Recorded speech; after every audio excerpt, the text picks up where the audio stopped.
Hello guys, welcome to my channel. आज का chapter है, जैसा कि आप देख रहे हैं, molecular basis of inheritance.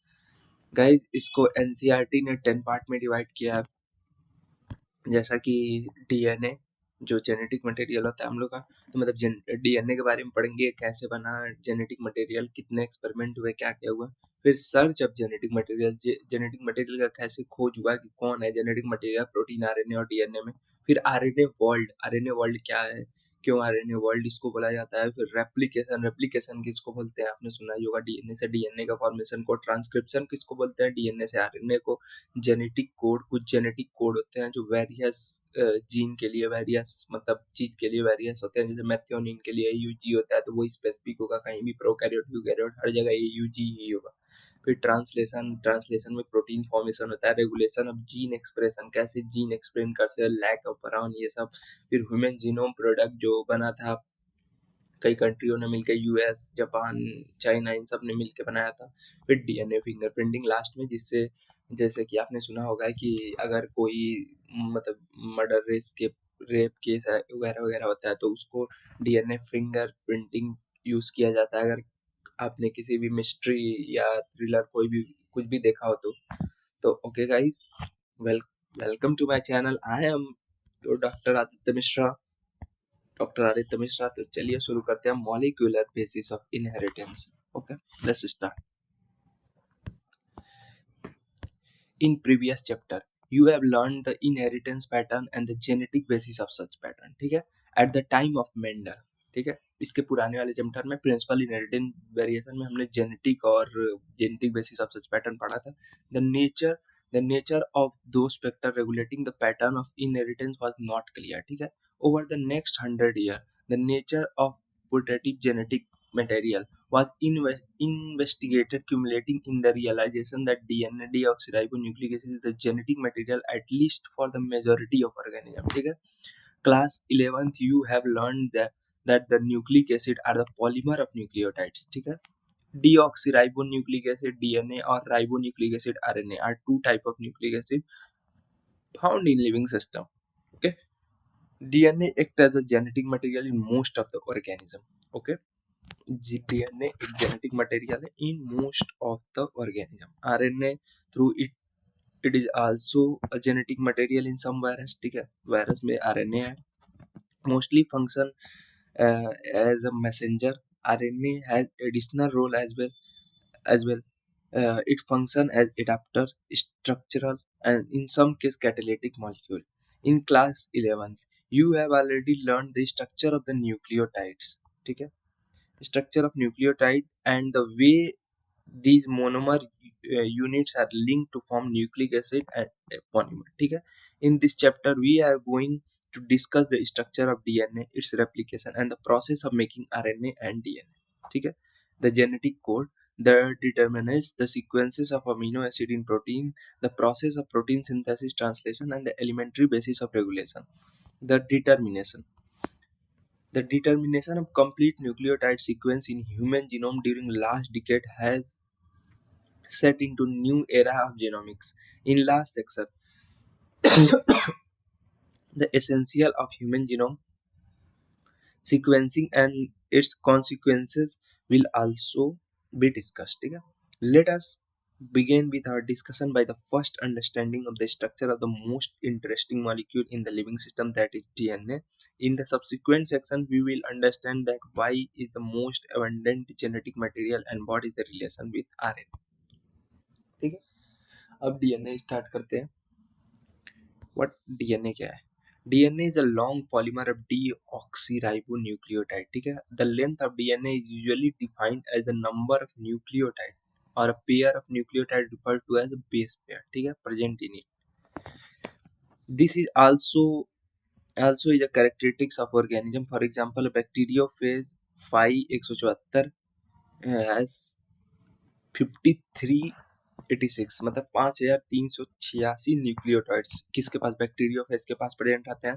Bacteriophage lambda has 4800 48,500 base pair. कितना ज्यादा इसमें बेस पेयर है, Yersinia coli has 4.6 into 10 to the power 6 base pair and haploid content of DNA. Haploid content of DNA के पास कितना है 3.3 into 10 to the power 9 base pair.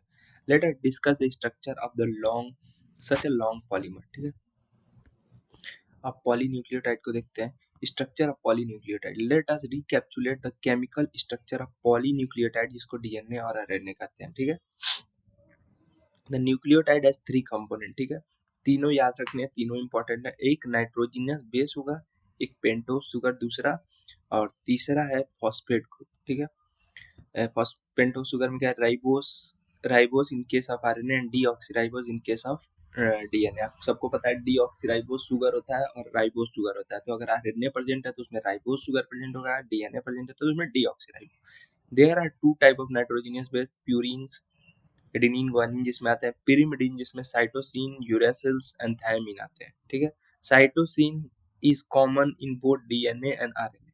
साइटोसिन्स दोनों में common है, डीएनए और आरएनए में. The thymine is present in DNA. ठीक है, थायमिन डीएनए में प्रेजेंट है.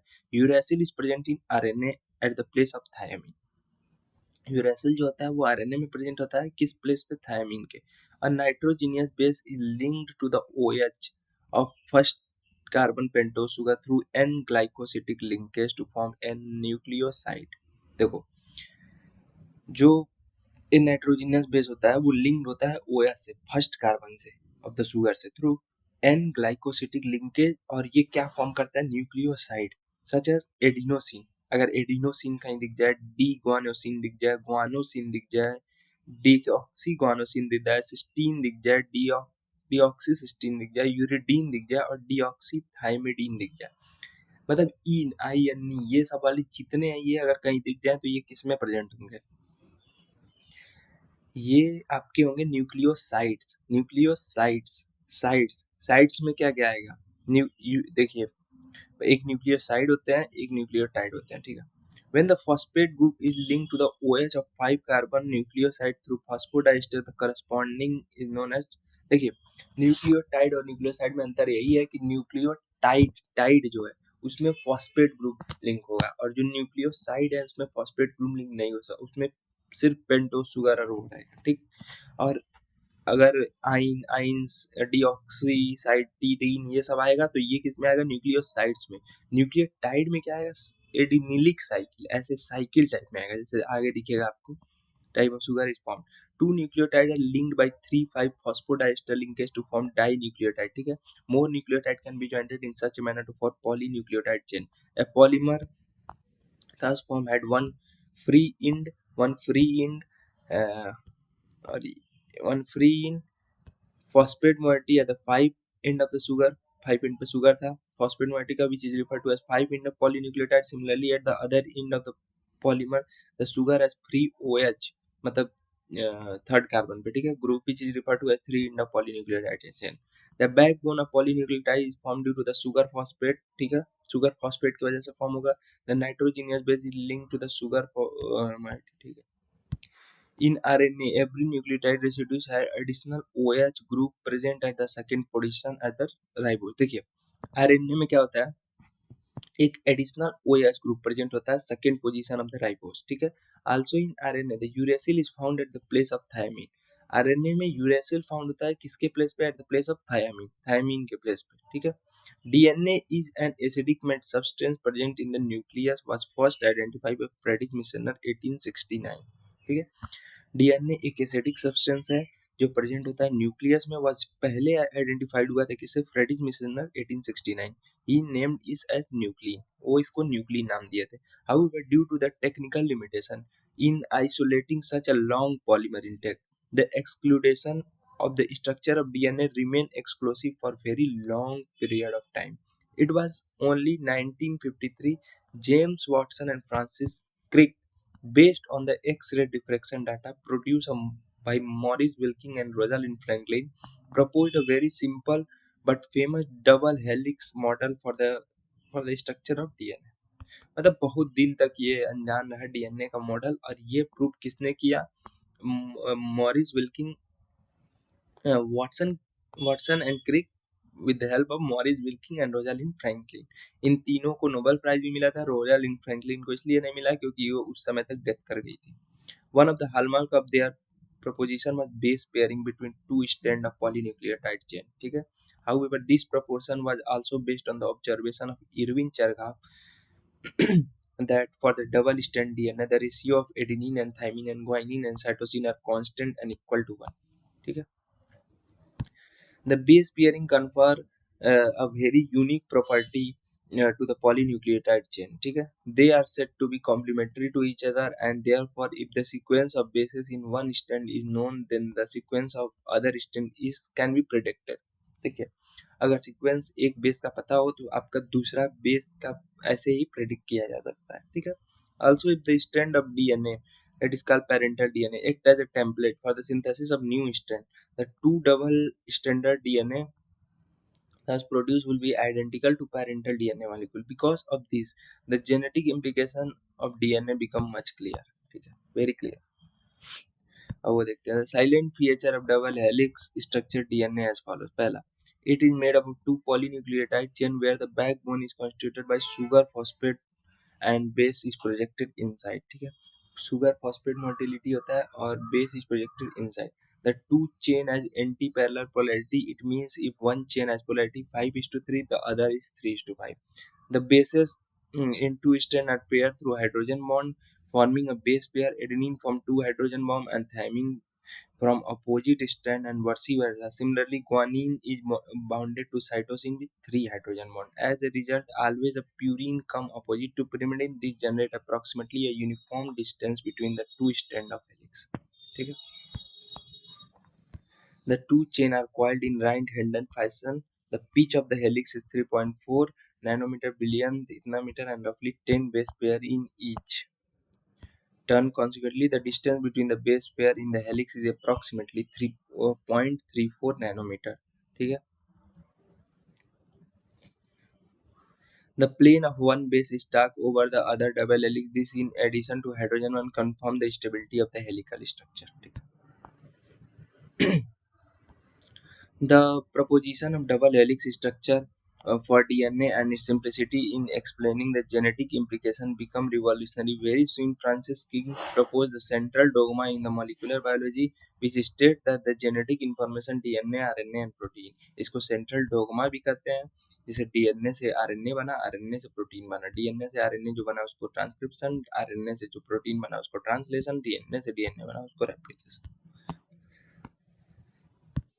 In some, whereas the flow of information in reverse direction, that is from RNA to DNA. अब पैकेजिंग देख लेते हैं कैसे होता है डीएनए का, आरएनए का कैसे कैसे पैकेजिंग होता है. ठीक है. पैकेजिंग ऑफ डीएनए हेलिक्स कैसे. देखिए डीएनए मतलब आप अगर डीएनए को खोले ना तो वो मतलब कई राउंड लगा सकता है, मतलब बहुत किलोमीटर तक उसकी रेंज होगी. तो इतना मतलब किलोमीटर तक रेंज आखिर बॉडी में कैसे मतलब वो ऑर्गेनाइज्ड वे में बैठा है, काम कर रहा है, कैसे कैसे, तो वो सारी चीजें इस पार्ट में पढ़ेंगे. ठीक है. ये फिगर दिया है न्यूक्लियोसोम्स का जिसमें डीएनए H1 हिस्टोन प्रोटीन, ये देखिए हिस्टोन ऑक्टामर, बीच में हिस्टोन ऑक्टामर होगा, H1 हिस्टोन प्रोटीन से बाइंडेड होगा, मतलब बाहर ना निकले डीएनए. ठीक है. Taken the distance between two conjugative base pair 0.34 nanometer इतना होता है. ठीक है. If the length of DNA double helix in typical mammalian cell is calculated by multiplying total number of base pair with distance between two consecutive base pair, that is 6.6 into 10 to the power 9 base pair. इतना base pair का ये निकलेगा. ये कैसे निकलेगा, इसका formula क्या होगा, total number of base pair with, ये मल्टीप्लाई होगा किससे, to distance between two consecutive base pair. ठीक है. Total number of base pair into distance between two consecutive base pair. ठीक है. इससे length of the DNA calculate करेंगे हम. ठीक है. ये इंपॉर्टेंट है, फॉर्मूला पूछ देगा. अगर मान लीजिए कोई वैल्यू दे दिया कि नंबर ऑफ बेस पेयर इतना है, डिस्टेंस बिटवीन कॉन्जुगेटिव इतना है, तो वो कितना आएगा लेंथ, तो वो ऐसे कैलकुलेट कर देंगे. ऐसे ही जब हमारा कैलकुलेट करते हैं तो 2.2 मीटर्स आता है. It come out approximately 2.2 metres. ठीक है.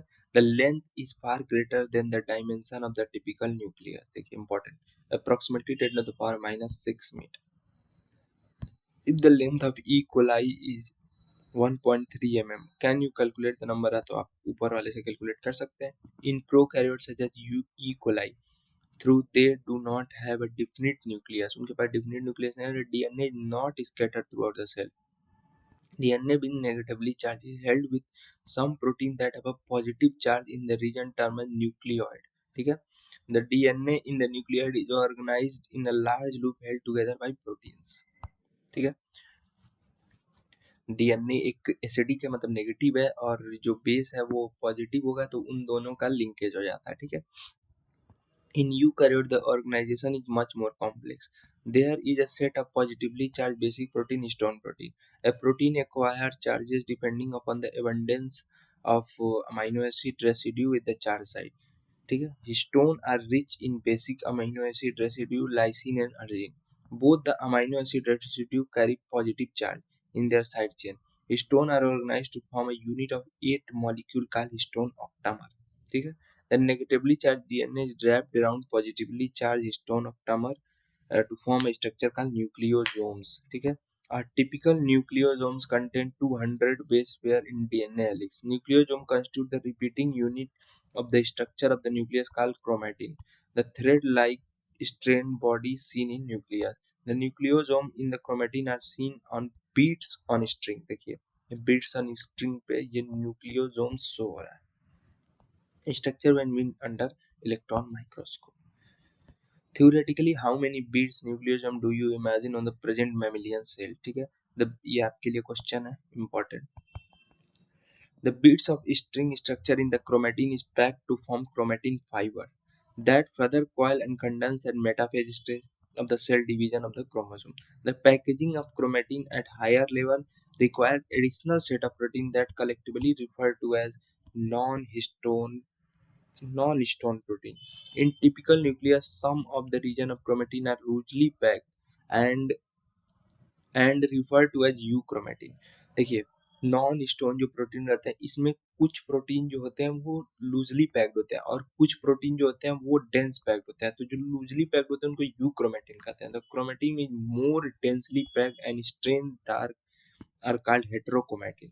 Euchromatin is said to be transcriptionally active chromatin, whereas heterochromatin is inactive. देखिए जो यूक्रोमेटिन होता है वो ट्रांसक्रिप्टली एक्टिव प्रोटीन एक्टिव उसको कहा जाता है और जो हेटेरोक्रोमेटिन होता है वो ट्रांसक्रिप्टली इनएक्टिव कहा जाता है. ठीक है. अब देखिए सर्च ऑफ जेनेटिक मटेरियल. आखिर जेनेटिक मटेरियल कौन सा है कौन होगा उसको कैसे मतलब एक्सपेरिमेंटल प्रूफ कैसे मिला क्यों क्यों मतलब कौन सा ही मतलब एक ही जेनेटिक मटेरियल हुआ क्यों बना तो वो सारी चीजें देखते हैं. Even through the discovery of nuclein by Meissner and the proportional for principal Mendel were almost at the same time, but that the DNA act as a genetic material took a long to be discovered and proven. ठीक है. DNA genetic material है. बहुत बहुत समय लग गया scientist को ये प्रूव करने में कि डीएनए ही जेनेटिक मटेरियल है ना कि आरएनए और protein. In 1926, the quest were determined the mechanism of genetic inheritance and reached to the molecular level. Previous discovery Gregor Mendel, Walter Sutton, and Thomas Hunt Morgan, and numerous other scientists had narrowed the search of chromosome located in the nucleus of the most cell. ठीक है. But the question of what the molecule was actually the genetic material has not been answered. ठीक है. ठीक है. एक principal था transforming principle. ठीक है. ट्रांसफॉर्मिंग प्रिंसिपल में मैं आपको समझा देता हूँ फिर पढ़ लेंगे. स्टेप्टोकोकस निमोनी को लिया गया जो निमोनिया कॉज करता है. ठीक है. तो उसमें दो स्ट्रेन होते हैं एस और आर स्ट्रेन. ठीक है. एस और आर स्ट्रेन. ठीक. एस और आर स्ट्रेन. ठीक है. तो जब एस स्ट्रेन को माइस में इंजेक्ट किया गया माइस लिया गया मतलब चूहा उसमें जब इंजेक्ट किया गया तो वो जो माइस था वो डेथ हो गया उसका डेथ हो गया. और जब आर स्ट्रेन लिया गया तो माइस क्या हुआ लिब्रा. देखिए तो जो एस स्ट्रेन था जब इनको डाला गया तो माइस का डेथ हो गया और जब आर स्ट्रेन को डाला गया तो माइस लाइव हुआ मतलब माइस मरा नहीं मतलब चूहा मरा नहीं. फिर जब एस स्ट्रेन हिट किल को डाला गया तो माइस लाइक था क्योंकि इसका डीएनए कहीं ना कहीं मर गया। फिर जब S strain heat killed, S strain तो यहाँ पे हीट किल किया तो माइस लाइक था, लेकिन जब एस स्ट्रेन हीट किल और आर स्ट्रेन लाइव, देखिए ये लाइव जब डाला गया तो माइस लाइव था, एयर स्ट्रेन किल डाला गया तब भी माइस लाइव था, लेकिन जब इन दोनों को मिला के यहाँ पे इंजेक्ट किया गया तो ताज्जुब की बात ये निकली कि माइस जो था, मतलब चूहा जो था वो जिंदा निकला। ऐसा क्यों? तो आखिर ऐसा कुछ तो हुआ होगा जिसमें एस स्ट्रेन का डीएनए आर स्ट्रेन में ट्रांसफर हो गया होगा। तो उसी को पढ़ते हैं अब एनसीईआरटी के through. Transforming principle in 1928, Frederick Griffith, in the series of experiments with Streptococcus pneumoniae, a bacteria responsible for pneumonia, withstand a miraculous transformation in bacteria. ठीक है, during the course of his experiment, the living organism bacteria has changed physical form. When Streptococcus pneumoniae bacteria are grown on the culture plate, some produce smooth shiny colony S, while other produce rough colony R. This is because S strain bacteria has mucus polysaccharide cause, while R strain bacteria does not. ठीक है, mice infected with S strain virulent die from pneumonia infection, but mice infected with R strain do not develop pneumonia. ताजुब की बात है। Injected with mixed heat killed R, S and R bacteria. ठीक है, the mice died. देखिए R heat killed S और जब R डाले लाइव तो माइस क्या हो गया, डेथ हो गया माइस का। Moreover he recovered living S bacteria from the dead mice. ठीक है, he concluded that the R strain bacteria had somehow been transformed by the heat killed S strain bacteria. जो आपको बोला था कि heat killed S strain से R strain में transfer हो गया था। Some transforming principle transfer from heat killed S strain has had enabled the R strain to synthesize the smooth polysaccharide code and become virulent. This must be due to the transfer of genetic material. However, the biochemical nature of genetic material was not defined for experimentation. Biochemical characteristics of transforming principle. Prior to work, Oswald Avery, Colin MacLeod and Maclean McCarthy जो भी है 1933 से 1944, the genetic material was thought to be protein. They were to determine the biochemical nature of transforming principle in Griffith experiment. ठीक है, they purified the biochemical protein DNA, RNA, etc. from the heat killed S cell to see which one could transfer live R into S cell. उसी को Griffith का जो experiment था उनको आगे proceed किया और देखा कि आखिर जो उसमें से था मतलब यस सेल से आखिर आरएनए ट्रांसफर हुआ या प्रोटीन ट्रांसफर हुआ या आरएनए ट्रांसफर हुआ, उसी पर इन्होंने आगे प्रोसीड किया to become transfer. They also discovered that the protein digesting enzyme protease, RNA digesting enzyme RNase did not affect transformation. So the transforming substance was not protein or RNA. Digestion with DNAs did inhibit transformation, suggesting that DNA caused the transformation. They concluded that DNA is the hereditary material, but not all biologists were convinced. देखिए इन्होंने अपने experiment से ये तो इन्होंने अपने experiment से ये शो किया कि देखिए डीएनए एक जेनेटिक मटेरियल है, इस एक्सपेरिमेंट से ये शो हो गया। ठीक, लेकिन कई साइंटिस्ट होते हैं ना उग्रवादी, नहीं कैसे हो गया, ये नहीं होना चाहिए, प्रूफ दिखाओ, ये करो वो करो। तो उस समय मतलब ये पूरा स्पेसिफिक रीजन स्पेसिफिक क्वेश्चंस सबके आंसर्स नहीं दे पाए, तो इसलिए इनका मॉडल रिजेक्ट हो गया। अब देखिए the genetic material is DNA. ये प्रूव किसने किसने किया, अल्फ्रेड हर्शे एंड मंत्रा चेस 1952 में।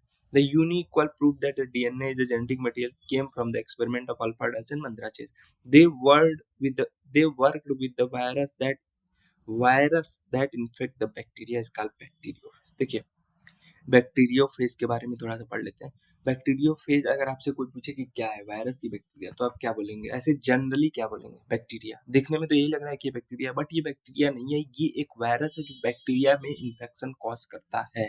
Bacteriophage is a virus, bacteriophage is a virus, bacteriophage is a virus. तो ये एकदम दिमाग में बैठा लेना है। The bacteriophage attach to the bacteria and its genetic material then enter the bacterial cell.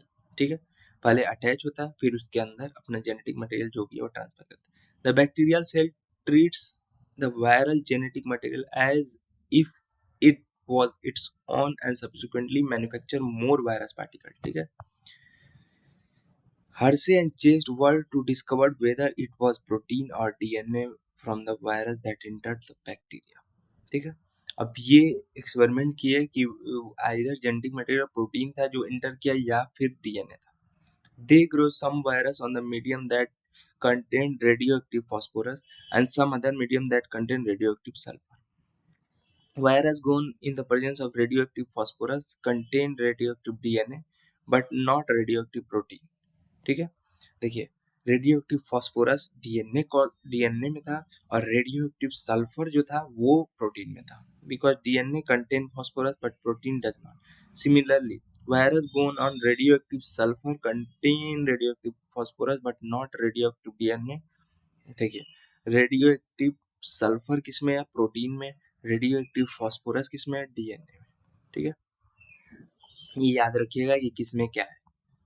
अब देखिए radioactive phages were allowed to attach E. coli bacteria.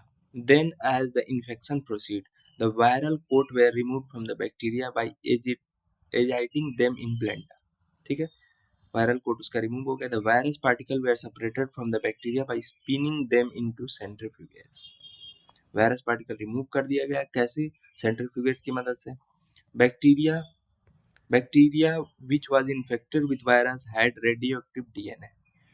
Bacteria जो वायरस से इन्फेक्ट हुआ वो कौन सा बैक्टीरिया था, रेडियोएक्टिव डीएनए का, वो रेडियोएक्टिव था, indicating that DNA was the material that pass from the virus to bacteria. देखिए जो बैक्टीरिया इन्फेक्टेड हुआ, रेडियोएक्टिव हुआ, वो रेडियोएक्टिव फास्फोरस था, और हम सबको पता है कि रेडियोएक्टिव फास्फोरस डीएनए के लिए यूज हुआ था और रेडियोएक्टिव सल्फर किसके लिए, प्रोटीन के लिए यूज हुआ था। रेडियोएक्टिव फास्फोरस एक्टिव हुआ मतलब डीएनए एक्टिव हुआ, मतलब मैटरनल में जो गया जेनेटिक मटेरियल वो क्या था, DNA. Bacteria that were infected with virus that have radioactive were not radioactive. जो बैक्टीरिया वायरस जो प्रोटीन के लिए सल्फर यूज किया गया था वो रेडियोएक्टिव थे ही नहीं। This indicate that protein did not enter the bacteria from the virus. ठीक है, DNA is therefore the genetic material that is passed from virus to bacteria. देखिए फिगर बहुत बार पूछा गया, एक बार आप देख लीजिए। हर्षे एंड चेस का एक्सपेरिमेंट 3 पार्ट में किया गया। पहले इन्फेक्शन कराया गया, फिर ब्लेंडिंग कराया गया, फिर सेंट्रीफ्यूगेशन में वायरस को, फिर ब्लेंडिंग में वो पार्टिकल्स हटाया गया। इन्फेक्शन पहले किया गया, ठीक है। अब ये देखिए बैक्टीरियोफेज है जो एक वायरस है, अब ये ई कोलाई पे अटैच हो रहा है यहाँ पे। अब ये फास्फोरस वाला डीएनए का है, ये प्रोटीन का है। अब ये देखिए इसमें इसमें क्या हो रहा है, इसमें क्या हो रहा है, फिर यहाँ पे देखिए no radio detected in the cells में कोई रेडियो एक्टिविटी, ये प्रोटीन वाला है, इसमें रेडियो एक्टिविटी हो रहा है, रेडियो डिटेक्टेड इनसे, ये डीएनए वाला है। Radioactive detected in the supernatant जो बाहर के मतलब जो बैक्टीरियोफेज के ऊपर के पार्ट थे उसी में केवल रेडियो एक्टिव, तो वो तो मतलब गलती ही हो गया। और इसमें नो रेडियो एक्टिव मतलब ये ट्रांसफर हो गया है इसमें, इसीलिए इसमें रेडियो एक्टिविटी शो नहीं हो रहा है। तो ये सारी चीजें थी जिससे प्रूव हुआ कि DNA is only the genetic material. ये किसने प्रूव किया, मंत्रा एंड चेस। इसको एक बार और आप पढ़ लेंगे ताकि आपके दिमाग में सारी चीजें बच जाए। अब देखिए property of genetic material DNA versus RNA. DNA versus RNA थोड़ा थोड़ा खेल लेते हैं। From the foraging discussion it is clear that the debate between proteins versus DNA as a genetic material was unequally resolved from the Hershey and Chase experiment. It became an stabilized fact that it is the DNA that acts as a genetic material. However, it subsequently become clear in some virus RNA is a genetic material. For example, tobacco mosaic virus, QB bacteriophage answer to some of the questions such as why DNA is predominant genetic material, whereas RNA perform a dynamic function of messenger and adapter has been found for the difference between chemical structure nucleic acid. A molecule that can act as a genetic must fulfill the criteria. It should be able to generate its replica. ये genetic material में क्या क्या property होनी चाहिए ये बता रहा है ये, ठीक है। तो इट एबल टू रेप्लिकेट इस रेप्लिका जो डीएनए आरएनए दोनों कर लेते हैं। It should be stable and chemically इसमें डीएनए ज़्यादा स्टेबल रहता है as compare to RNA. It should provide a scope for slow change, मतलब म्यूटेशन ना हो। और आपने पढ़ा होगा आरएनए कई जगह इंजाइम के तौर पे यूज होता है, तो वो म्यूटेशन बहुत शो करेगा। It should be able to express itself from the Mendelian character. If one examine each requirement one by one, because of the rule of the base pairing complementary, both nucleic acid DNA and RNA have the ability to direct their duplication. The other molecule in the living system, such as protein, fail to fulfill first criteria. The genetic material should be stable enough not to change with the different stages of the cycle or change with the physiology of it. Stability as one of the property of the genetic material was very evident from the Griffith transforming principle itself, that the heat which killed the bacteria at least did not destroy some of the property of genetic material. This now can easily explain in the light of the DNA that two strands being complementary if separated heating come together. When appropriate conditions are provided, other two OH group present at every nucleotide in RNA is reactive. देखिए, जो 2OH group हमने शुरू में पढ़ा था जो RNA में present होता है, वो उसको मोर रिएक्टिव बनाते हैं, क्योंकि OH है तो किसी न किसी से रिएक्शन करेगा ही करेगा, easily degradable. RNA is also known as to be catalytic. देखिए, कई कैटालिटिक में यूज हो जाए तो वो भी हेंस रिएक्टिव हो जाएगा। Therefore, DNA chemically less reactive and structurally more stable when compared to RNA. Therefore, among two nucleic acid, DNA is better genetic material. In fact, the presence of thymine at the place of uracil confirms extra stability of DNA. Detailed discussion about the requires understanding of the process repair of DNA and you will process. ठीक है, both DNA and RNA are able to mutate. both DNA and RNA able to mutate कर लेते हैं दोनों. In fact, RNA being unstable mutate at faster rate. RNA ज़्यादा mutate करता है as compared to DNA. Consequently, virus have a RNA genome and having a shorter lifespan mutate is not faster. देखिए, RNA virus का अगर आप देखेंगे तो उनके में आरएनए जेनेटिक मटेरियल होता है। और देखिए, वायरस, आपने कोविड वायरस पढ़ा होगा, आपने कोई भी वायरस पढ़ा होगा, वो म्यूटेशन उसका कैरेक्टरिस्टिक्स पीएचआर है। RNA can directly code for the synthesis of protein, hence can easily express character. DNA, however, is dependent on RNA for synthesis of protein. The protein synthesizing machinery has evolved around RNA. The above discussion indicate both RNA and DNA can function as the genetic material, but DNA being more stable is preferred for the storage of genetic information. For the transmission of genetic information, RNA is better.